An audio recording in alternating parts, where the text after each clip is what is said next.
Hi there and welcome. This is Jessica Avancina, Yeshiva here with you today again. Welcome back. This is part 2 of the Plant Medicine 101 series and masterclass. And we talked about a little bit of what we're going to cover in this masterclass. We're going to have some interviews. The first one happens to be today. We're going to be having Morgan Britt in the class, and she'll be talking to us from her advocacy position about her own very candid, her various journeys that she's been on, what she's learned, her lessons with certain facilitators. And this dovetails nicely into our conversation around the real risks, also the integration, the importance of the integration, and how sometimes it's not wrapped into a nice little packet. So this is an open conversation. If you like a little bit of what you hear today, please drop a comment in the box and follow us for more. And we can create content around some of these questions or concerns that you might have. So let's talk about the difference between a drug and a medicine. This is kind of an important topic, I believe, because these are interchangeable all the time when you're in this kind of work. And oftentimes they're misused. So what is a drug? What is a medicine? I have put just the basics of what I believe differentiates them. And one of those things is that a drug is man-made and a medicine is more nature-made. Obviously, it doesn't just create itself. It does take human hands. I understand that, to maybe put a brew together or something of that nature. But what I'm referring to is that the drug is made perhaps in a lab. It was perhaps a chemical, very complex chemical process that was well thought out for an intended purpose. Whereas a medicine is potentially, like in the case of mushrooms, something that can strictly from the ground be consumed and have its beneficial effects.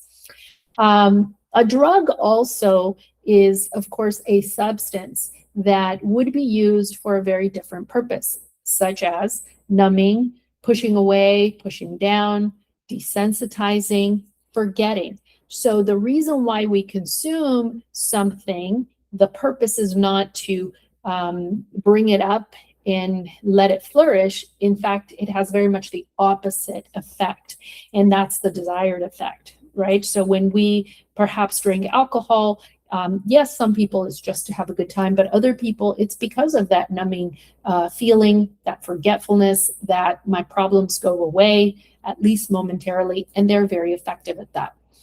And in fact, the medicines, the idea of this word medicine is because it is primarily used for healing.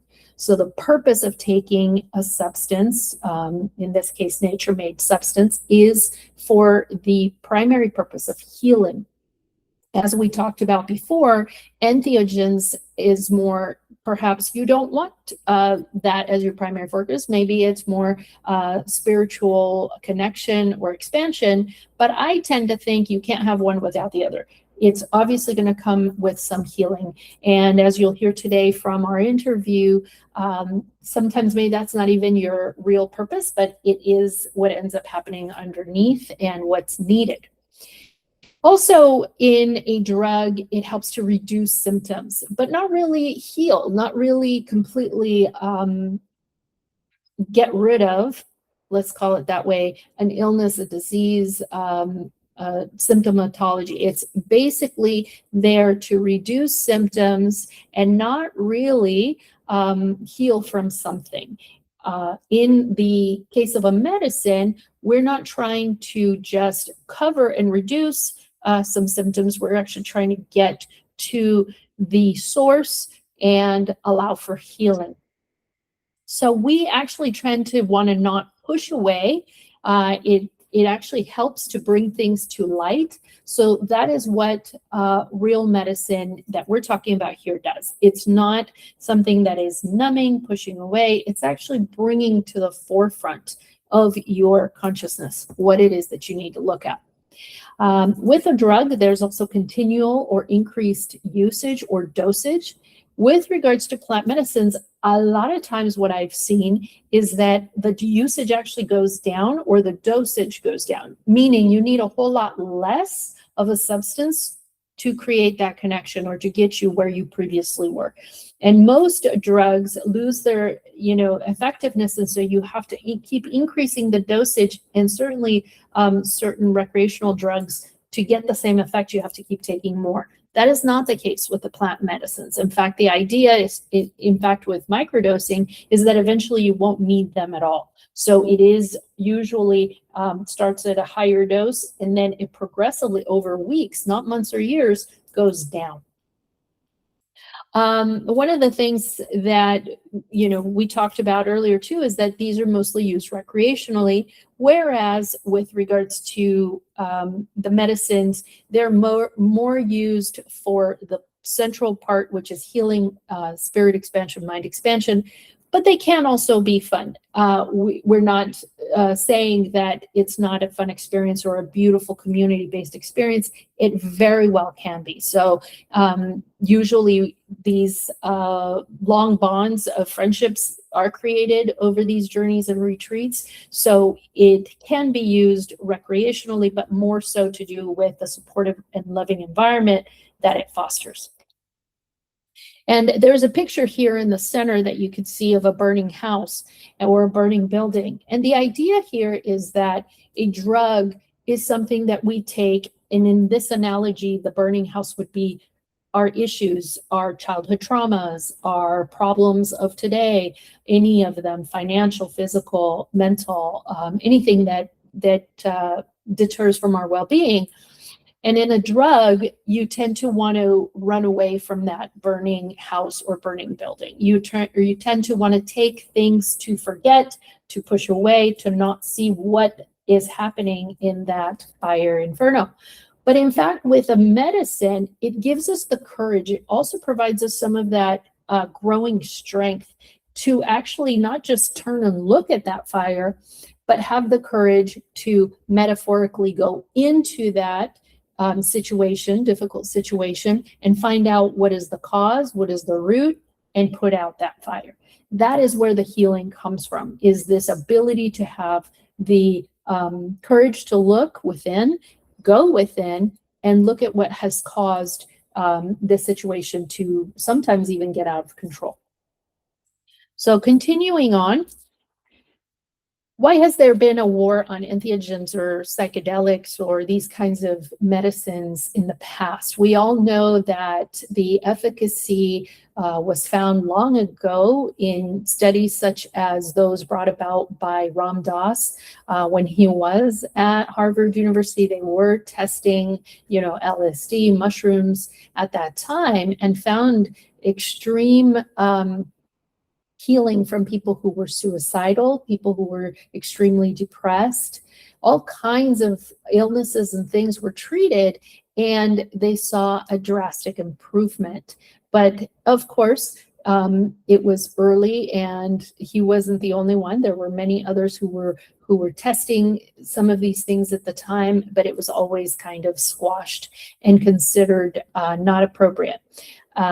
And in fact, at this moment, maybe in this, hopefully in the not so distant future, we can deschedule some of these plant medicines to be off of this Schedule 1, where they are considered to have no medical benefit whatsoever.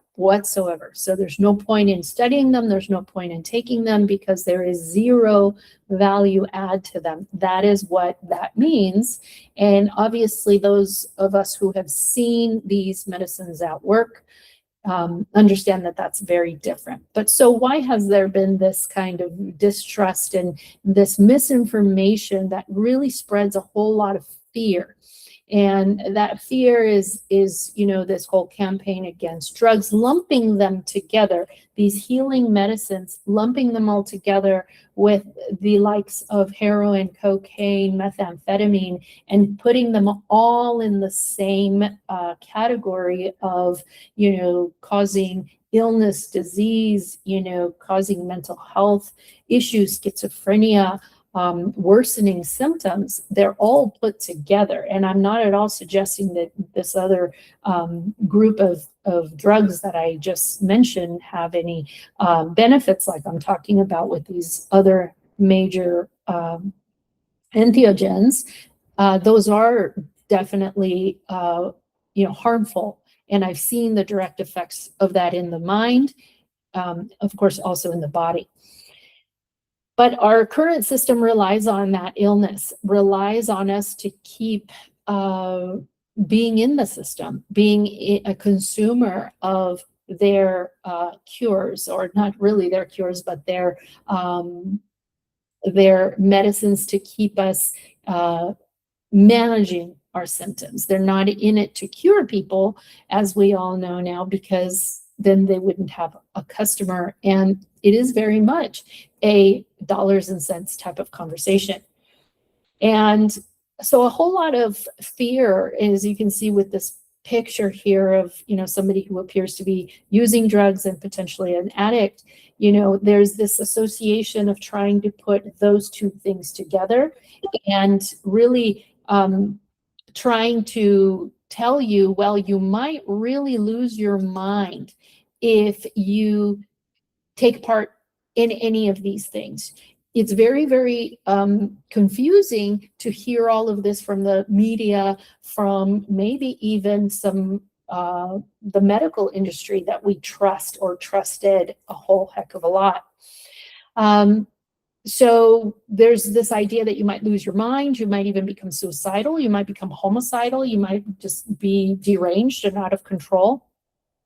And so these are some things that we're going to talk about today, that these medicines are really not controlled by governmental agencies, definitely the type of medicine that we do here, that we practice, jungle medicine, which is literally going out to the jungle, going out to the source of where something grows, and then take the medicine there with a whole team of supportive individuals who have been in this field for many, many, many years working with these plant medicines.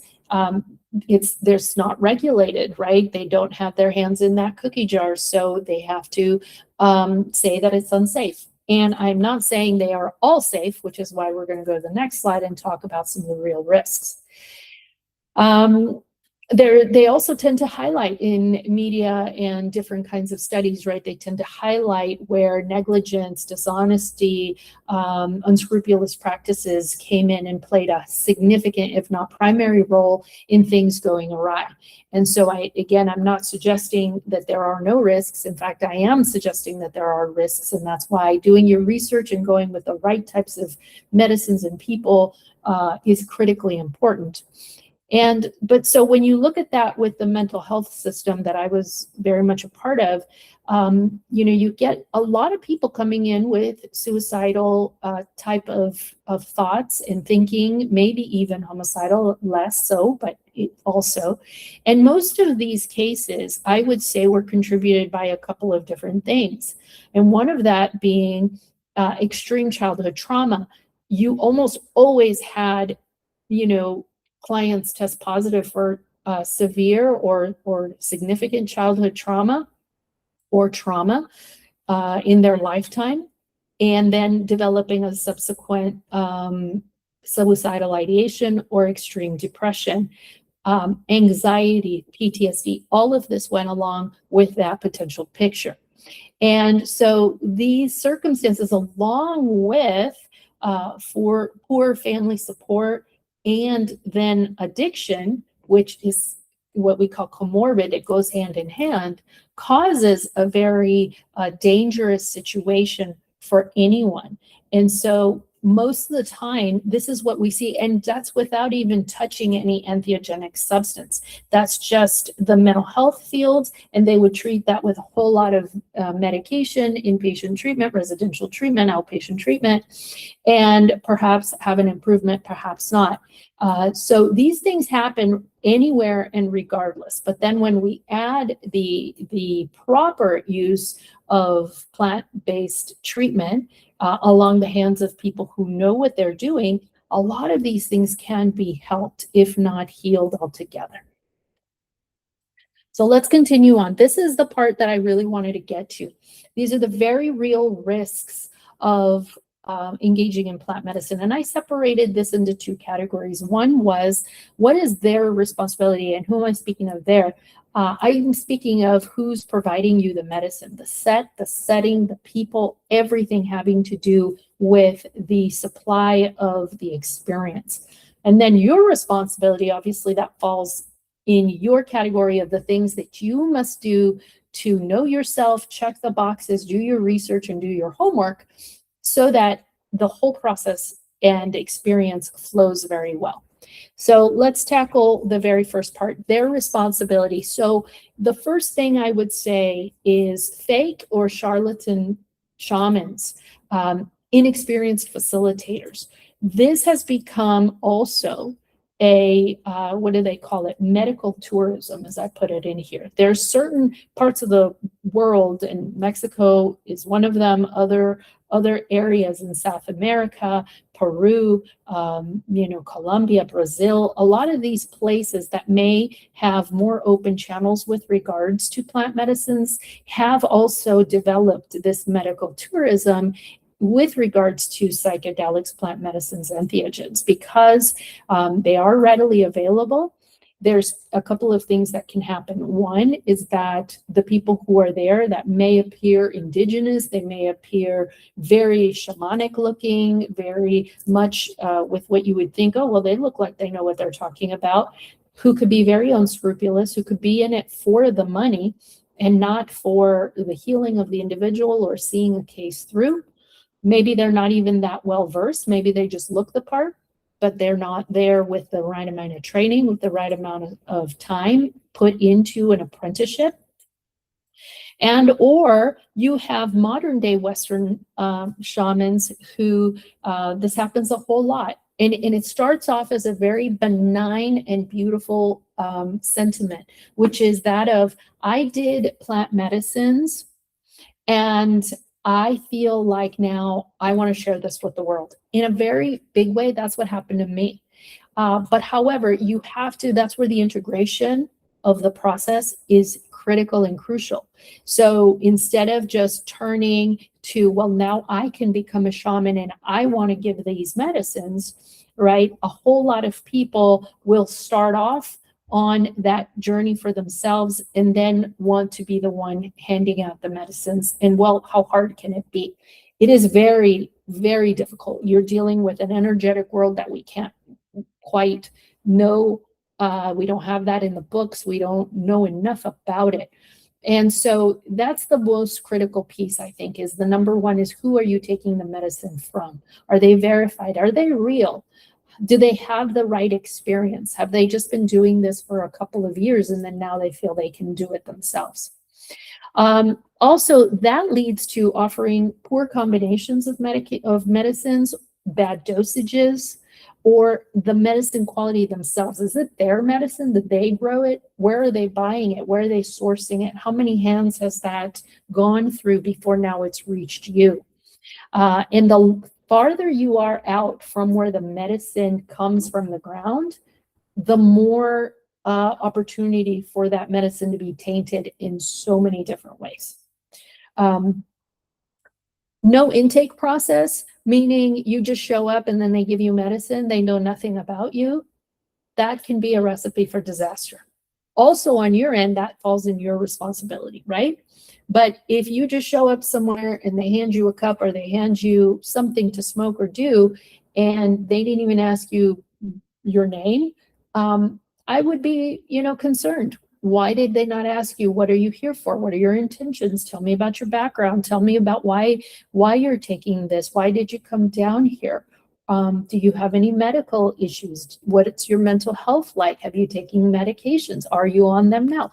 Those are the basics, and I could go on for a while.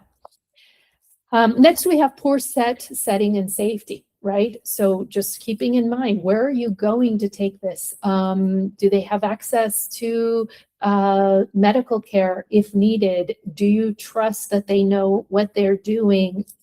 What kinds of other people are going to be there? And I have all kinds of stories around that. The next one is bad medicine. What, where, and who? Again, I kind of touched upon that. Where did they source their medicine from? How old is it? It's very interesting to say, well, I'm taking this medicine that came from somewhere far, far away. Well, how long has it been in somebody's closet, or where has it been? That's why the medicine is so much more powerful at the source, as closest to where it came from. There's also the very real concern of abuse during the process, not just physical or sexual, of course, but mental too. Is somebody talking to you all the time while you're in medicine? Do you trust them? Are they trained as a therapist during the journeys, or are they just talking your ear off about whatever all they believe in? Because then that opens you up. You're in a very vulnerable state of like alpha brainwaves where you're just learning, you're absorbing, you're relaxed. And so a whole lot of what someone might say can come and creep in. So things that we don't normally think about. And then no integration post journey. Maybe they don't offer that. Maybe, you didn't even think about lining that up for yourself afterwards.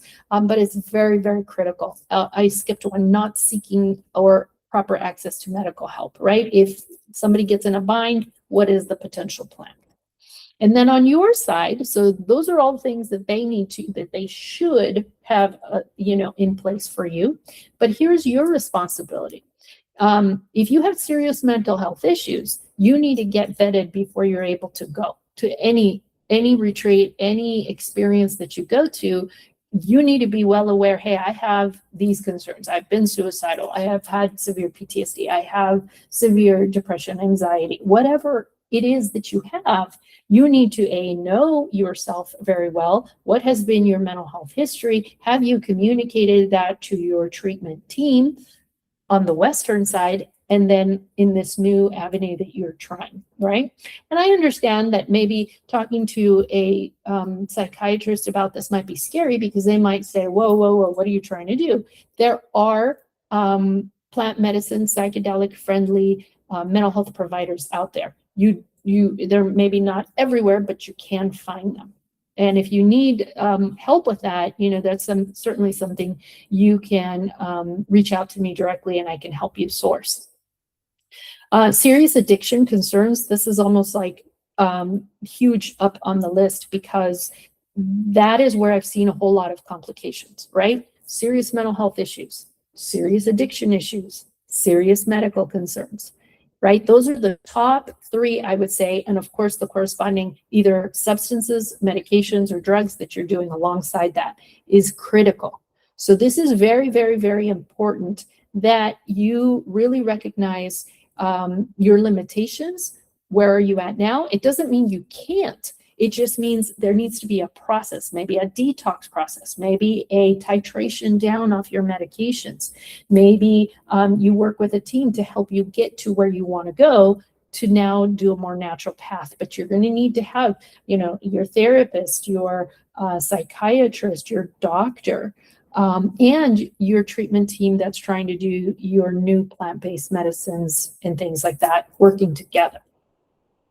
Serious history of family health, mental health, or addiction. So maybe even if I don't have it, but I have a serious history, what might that be? A history of suicides in my family, a history of strong and heavy addictions in my family, a history of schizophrenia or extreme bipolar in my family. All of those, even though maybe I don't have them or they haven't manifested for me, but maybe it runs in my lineage, it runs in my family group. So that is important to note and to know. Lying in the intake process. This is, again, when you hear some of those catastrophic and horrible, terrible things gone wrong, and they blame it on, mushrooms, they blame it on ayahuasca or something like that. Look at one of these boxes. I bet you one or several of these would be checked as far as, yeah, they didn't tell us. Now, it's a two-sided, it's a two-pronged, approach there. I have to ask you those questions, but then you can also lie to me, right? I can ask you, when's the last time you took a substance or a drug? And you can say, oh, never, or 10 years ago, when in reality you did it yesterday. So this is all critical. You're taking your life in your hands. And if you're lying, Well, that's a big part of your responsibility. Why are you doing this? Not adhering to a regimen or diet suggested, right? So if you do have some of these conditions or something, again, it doesn't mean you can't do it. It just means there's a path that you need to follow. And if there's a path that's been lined out by some kind of treatment team, then it needs to be followed. And if not, then postpone the journey, postpone the trip until you're able to do so. Seeking recreational use. So maybe you say, yeah, I'm here for, whatever all else, but really you're just wanting to have a good time. That is not what these situations are for. And anyone that's doing an intake or talking with you can, I think, very quickly see that's part of the reason why we ask intentions. And they have to be serious intentions, not just, well, I'm just here to have a good time, to relax. That's not a good enough answer for these kind of journeys, okay? I truly believe there's no such thing as a bad trip. And you get what you ask for, you get what's inside of you. Nothing is ever implanted in you or anything that you don't resonate with or connect with. So a lot of these quote unquote bad trips or things that go sideways, it's because of one of these reasons. Maybe I just wanted to have fun with this. Well, the medicine's going to show you this isn't to have fun with. Not going on your own accord is very important, that you are there because of you, because of what you're wanting to work on, because of what you're wanting to do, not because your mom sent you or your wife sent you or your dad or someone who's really concerned about you is doing that. No treatment, whether it's this or anything else, works if you're not bought into it. So this has to be because you want to do it. Okay, sometimes we do need a little bit of encouragement. I'm not saying no, and oftentimes it does take somebody, a friend, a spouse, a mother, or somebody to be like, hey, I'll go with you or I'll help you. This is really, I thought this would be really helpful for you. All those nudges and concerns are great, but you ultimately have to be going because you want to go. Following your post-journey recommendations, that's the most critical part, as you'll hear in the interview that's going to be coming up right now. If you don't do the work afterwards, sometimes it's months afterwards that you'll realize, oh, that's what that was talking about. It's not quite immediate on some of these things. The integration work can be lifelong. It can be 6 months. It can be, a year. It really is dependent on what journey you went on and what information was shared with you. But it's very important to keep those follow-up journey recommendations, continuing your diet, continuing your titration, continuing maybe now starting your microdosing and keeping that on track, keeping your post-therapy appointments, things like that. Not seeking or proper access to medical help. Again, you need to voice your concerns during a journey, before a journey, after a journey. Hey, I have this need, I need help. No integration post-journey. That's a major, major problem. If you do not have something already set up, if the place you're going doesn't have it, there's plenty of people like myself who provide that type of post-integration work. Many people who are very good at what they do to help you walk sense of what did I just go through, taking a step back, a breather, and analyzing some of these images, some of this meaning making that you might feel called to do. And so no good transition back to normal life. The worst thing that you can do is just jump right back into, so you were in like the 5th dimension and you had these incredible visions and experiences, and then 2 minutes later, you're on a flight back home and you get home to problems, taking over the kids again, or your job, or, all of this. Usually there has to be a really nice buffer that's been thought out of how do I land from this. And hopefully it's a nice cushion, because it can be a rude coming back home. And spiritual bypassing, right? We've heard that, maybe I only see what I want to see. I hear what I want to hear. That's why integration is so critical, to help you take in what you saw, take in what you heard. Again, we're looking straight into a mirror. Are we just going around some of those truths or some of those things that were shown to us because we don't want to see what's there? Okay, so next we have the interview with Morgan Britt. She's going to share with us from her very own perspective, having been through plant medicines and even psychedelics early on in her life, and just share with us a little bit about her journeys, her lessons, and what she's here to teach us from that perspective of wisdom. I'm going to go ahead and get that started, and I'll see you after the interview. Hi, everybody. Welcome to our program. Today, we're interviewing Morgan Britt. She is an artist out of Palm Springs in California, and she is very well versed in the various entheogenic and psychedelics, plant medicines throughout her life. She's here to share with us, from her personal perspective, some of the great benefits of engaging in this experience, and also some of the pitfalls that might arise, some lessons that are learned, and she's going to share that information with us. So thank you, Morgan, for being here. I'd love for you to introduce yourself and tell us a little bit more about your early history with, now we call them plant medicines, back then maybe psychedelics, and how that came into the encounters with your life. Okay, well, if you really want to go way back to the 70s, my first experience with psychedelics was LSD and mushrooms. And I'll stick with the plant side of things since that's what we're talking about here. My first experience with mushrooms was being with a group of friends and going out and seeing, I actually saw like halos of color around people and things. And then the biggest thing was going home and watching Phantom of the Opera in black and white on mushrooms. That was pretty cool. So it was considered at that point more of a recreational thing.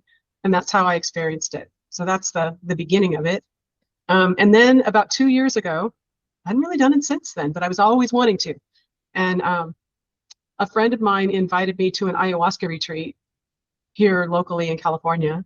And so I thought, yeah, that'd be nice and fun. I'll go try it and see what happens. And obviously that was a whole different experience. Ayahuasca for me at that point didn't go really well. The facilitator was, I believe, not well seated, and I can only say that from my own intuition of being there.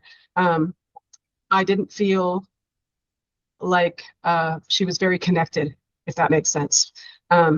In many ways, I was seeing things with some of the other participants that I found quite interesting, but for the most part, I was sick almost for the entire 2 days. And it was very frustrating for me. I did have some experiences, don't get me wrong with that, but really random. And then the most profound one was actually holding space for another woman who was having a very hard time, not by touch or by going near her or anything, but actually saw her experience and confirmed with her later. And that was kind of profound. So I walked away from it, from that, not really thinking that I was that interested. I thought, well, ayahuasca really isn't for me. We did have some mushrooms with cacao the next day, and that went really, really well for me. I really, really enjoyed it. It was very mellow. It brought out a motherly side of me. And interestingly enough, once again, all the participants ended kind of turning to me instead of the facilitator, which was fine, but obviously maybe not what it was supposed to be. Wow. Okay. Wonderful. Well, I want to kind of really delve into that experience that you had and kind of tease it out a bit more. But firstly, what is it that you feel brought you back at this later point in your life? Was it, I know you said it was mostly like when we're young, having fun, recreational, when you're younger. This time around, what is it that you were searching more from, the wisdom or the teaching or the healing? What was it that attracted you back? That's a great question. I'm the type of person who is really, really introspective, and I'm not afraid to face things. I want to know. I want to understand. I want to dive as deep as I possibly can. I call it spiritual spelunking, so to speak, and grow. I always want to grow. And so I had a friend talk to me about her experience of plant medicine in Mexico, and I was really fascinated by the things that I heard. And I started studying the locations more, and we just really hit it off, and I really wanted to work with her and see what was going to happen. So I ended up coming down and meeting you on that trip as well, and looked forward for the deep dive until the deep dive started. And then it was like, oh shit. Yes, and then, ooh, okay, this is really, we jumped off the deep end here.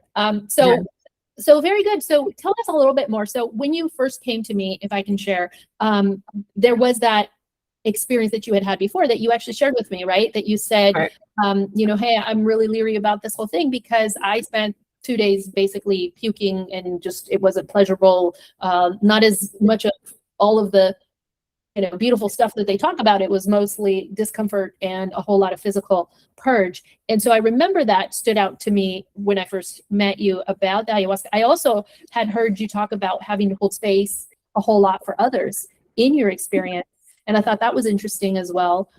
So I guess this is a conversation for those maybe who might be watching that might be either considering doing something like this for the first time, or maybe they've had experiences that were either recreational a long time ago, or maybe they weren't that good, and they want to get an idea for, well, how could it be different? What are some of those things? So can you tell us a little bit of, that experience that you've had, and now compare that to the experiences you've had here with more, I might say, seasoned facilitators?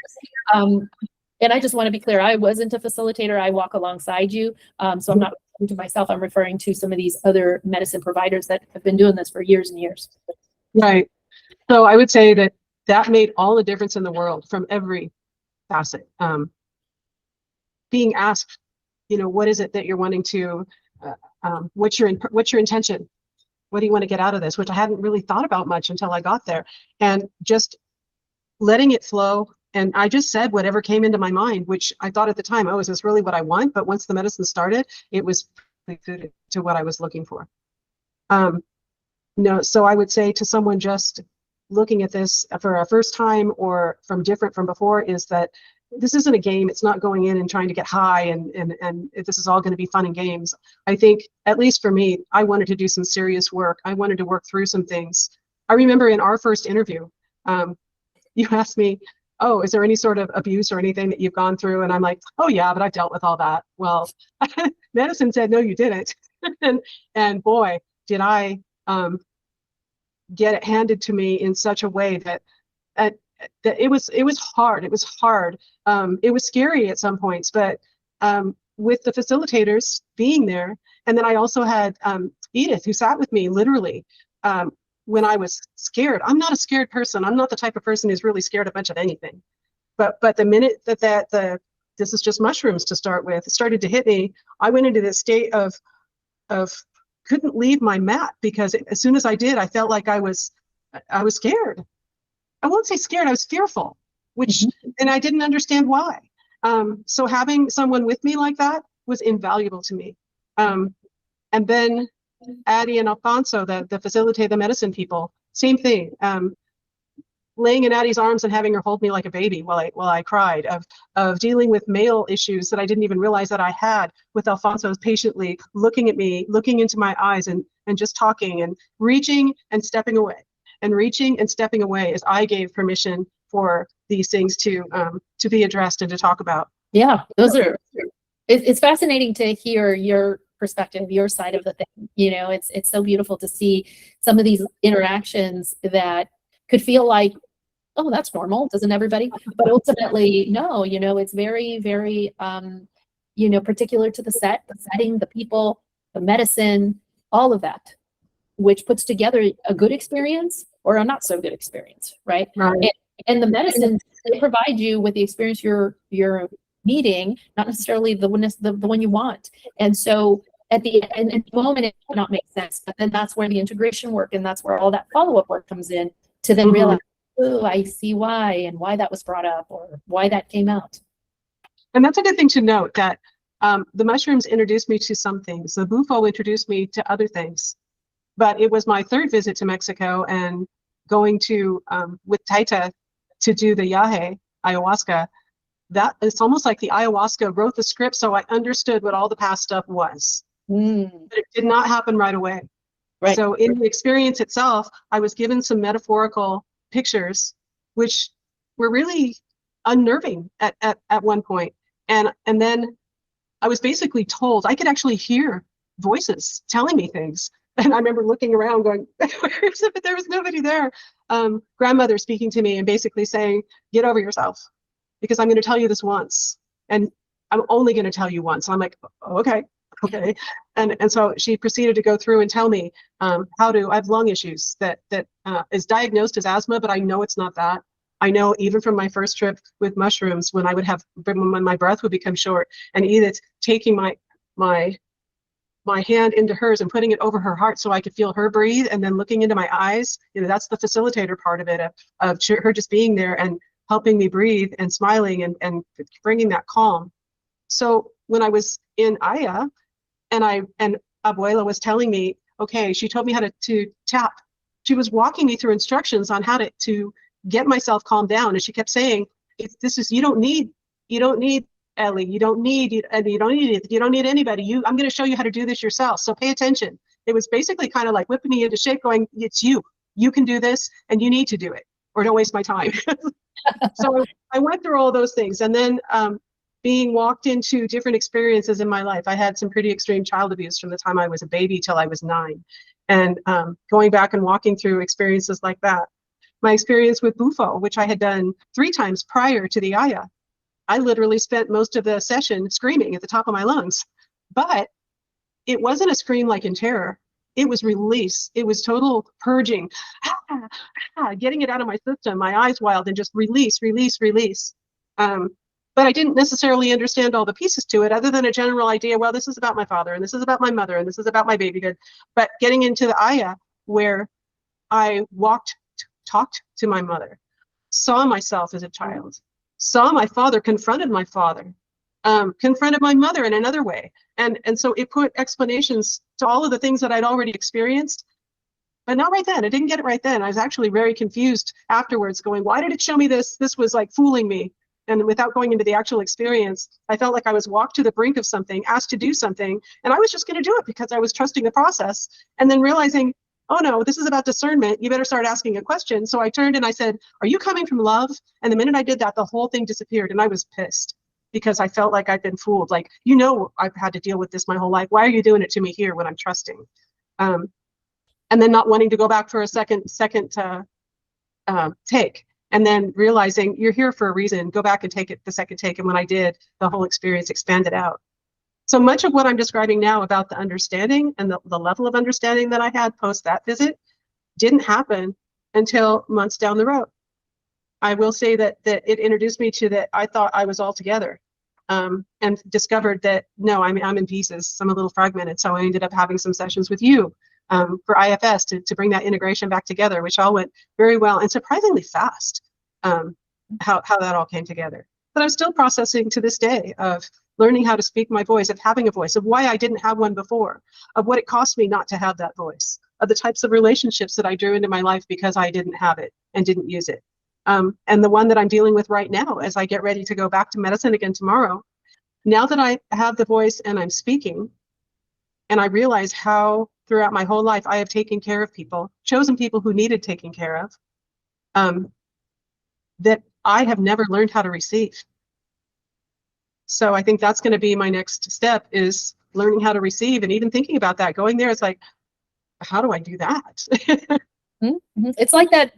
It's way more than the onion analogy, right? Where you keep peeling, you think, okay, now I'm there. Now I'm healed. Now I'm put together. And they're like, well, how about this lesson? Have you learned about this lesson? And have you, so I feel like that brings that point home for me of, then the lessons get different. Maybe we transcend through the abuse and the difficult things in our lives, but then we start learning forgiveness. Then we start learning gratitude. Then we start learning, how do I receive love? How do I truly love myself? Right? It's these other things that, man, those become really difficult to then, oh, I thought I was already somewhere else. And we're all students. We're all students. I've yet to meet someone that's there, wherever there is. Certainly I'm not. And, we continue down this path of healing and all of that. What can you tell us about some of those benefits? I hear you say, I kind of found my voice, these kinds of things. What has the medicine helped you with through these different retreats and journeys? So again, it comes in stages.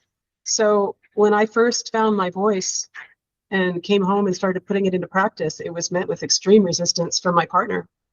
And so in the beginning, it would set me into a nervous system upset to where I just had to leave the room, and I was so like, I could not function. And gradually, as it went through more and more incidents, that I learned to stay present. And that's been my biggest benefit in the last few months, is knowing what presence is, not projecting into the future. And translated into every aspect of my life, my business, letting go of the fear of leaving a job to go into my own studio, which I now have, and just going, yeah, I'm going for it. Another aspect was understanding the level of responsibility that I took on for other people as part of a theme. So having gone through the abuse that I did, I left my body. As a child, I left my body. And when I do that, it put me on a different level where I could see what was happening in the history, mind, whatever, of my abuser. And I learned at a very young age, taking forgiveness for them, because I understood where it came from. And my job, now I understood that even in my first Bufo experience, I could see what had happened to to Alfonso. I could see what happened. And I'm like, oh, so I'm going to take care of, and seeing an attitude in a different way. No, this is for you. This is for you. So I don't know if they knew that I could see that at the time, but it was like that. And I remember saying this verbally, but it's my job. And having a recognition of, oh my God, that's your theme. That's your total theme. But it's still gelling right now. Well, how does that apply in my daily life? And that's where I recognized, as I'm coming to figure out, well, what is my purpose with this trip? It's about learning to receive. Mm. That comes kind of full circle for you from, I think, when I met you, right? In this very much. And I remember, I think I told you, I remember when you said your experience with that past ayahuasca, retreat you went on and everything, hey, I was taking care of everybody. And I think I reminded you, like, oh, I think in this retreat, you can just be there for yourself. It's not allowed.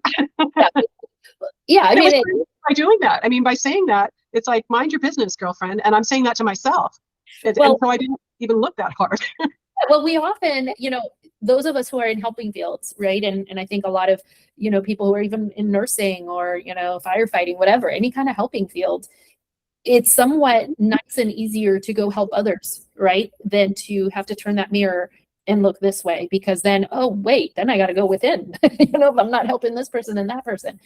So I think that when anyone's starting that journey of self-healing, it's for sure about going within. In fact, I'm still, hats off to you for going to the jungle, by yourself. And I mean, yes, you had a team and you had a friend, a support system, but, you're in essence taking charge and going by yourself to do this. And not a lot of people can do that, right? And I was one of those, I guess you could say, brave or crazy individuals who were kind of trailblazing into these things. And I remember going by myself the very first time, and somebody, and me asking one of the more seasoned girls that were there, I'm like, oh gosh, I'm here by myself. I wish I was here with my partner. They said, are you kidding me? This is the best. You actually did it perfect. I did it by circumstance and really ignorance, not knowing. And she's like, oh no, this is the best. For you to have been here by yourself, you don't have to be divided. Your mind's not going to be worried about what is the other person's process, what are they doing? And you can really just go within and focus on yourself.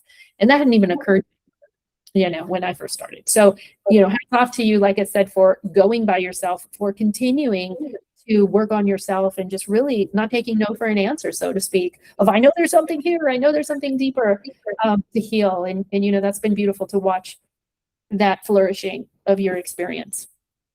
I love that you brought up that word courage, because that's what I can give myself credit for is courage. I know I have tremendous amounts of courage. So what I'm facing coming up is having the courage to go into this space and trust that the love is out there. Because when I think about it, I think, what if I let go and it's not there? And then I'm alone.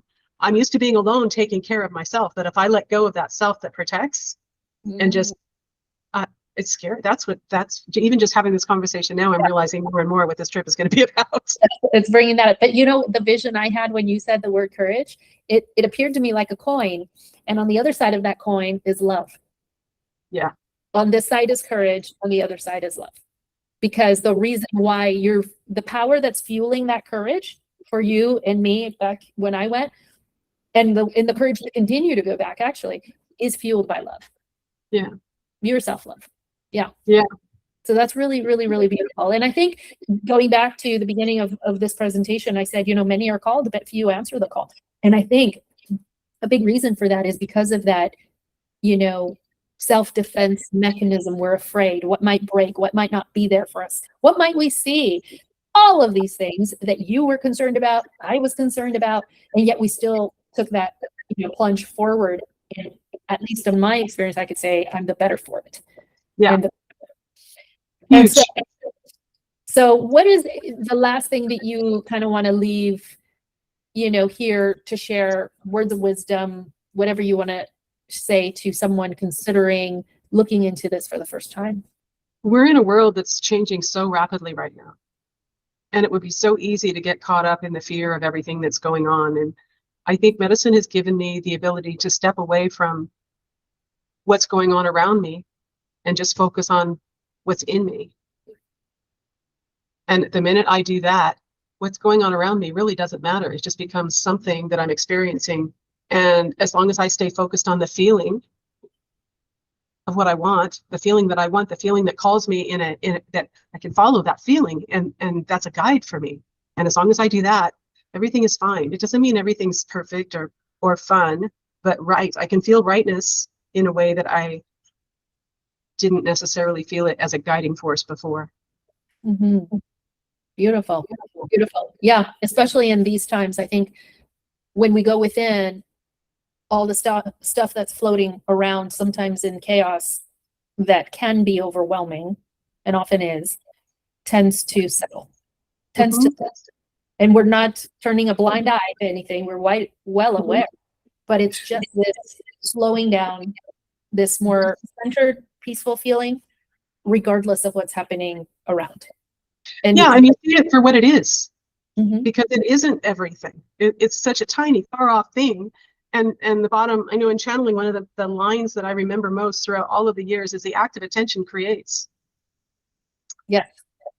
So when you choose where to put your attention, that's where it flows. That's following the feeling. So you can focus on the things that are scary, seem scary or wrong, or you focus on where you're going, and that's what you start to see. I think that's what all the dimensional shifts is all about anyway.